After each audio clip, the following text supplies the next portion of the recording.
ঠিক না করলে পরে তো তোমার কিছুই হবো না। ও বৌদি, হ্যাঁ, এখানে বিশ্বজিৎ আছে, যে বিশ্বজিৎ চিনো?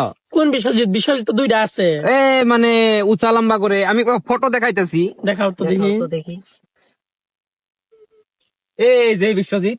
ও এটা ওই যে গাড়ি যে ট্রান্সফার আছে, হ্যাঁ, ট্রান্সফারের বুকালেই। আচ্ছা ঠিক আছে, সামনে যাও। ঠিক আছে। তারপর তোমার কি জানি করতেছিলাম, এই বস্তুগুলা না ভালো করে করে রাখবা, তাহলে তোমার পকেটে ঢুকবে। বুঝছো?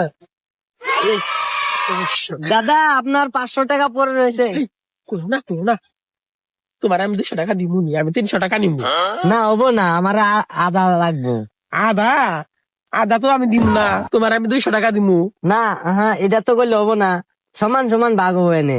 তাহলে যারটি আমি তারে ঘুরে দিতে আহিগা। তাহলে ঠিক হবো। আছে, হ্যাঁ।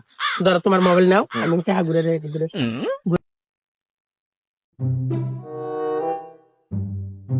দাদা, হ্যাঁ বৌদি বলো। আমার এই যে আমার কাছে না অনলাইনে টাকা নাই, আমার কাছে একটা অনলাইনে টাকা দরকার আছিল। হ্যাঁ, তুমি এই 500 টাকাটা নিয়ে আমার অনলাইন করে দিতে পারবা? আচ্ছা ঠিক আছে, দাও দিতেছি। ধরো, আমার নাম্বারটা নাম্বারটা লেখো। বলো। 985436 হুম, 29। ঠিক আছে। ঢুকছে? হ্যাঁ ঢুকছে ঢুকছে, দেখি। এই যে। হ্যাঁ ঢুকছে, হবো। ঠিক আছে, ঠিক। ধন্যবাদ। ঠিক আছে।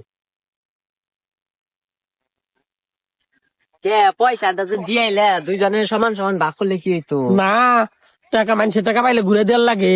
কে এখন যদি থাকতো তাহলে তো আমাকে ভালো হইতো না দুইজনের। না, পাপ হবো।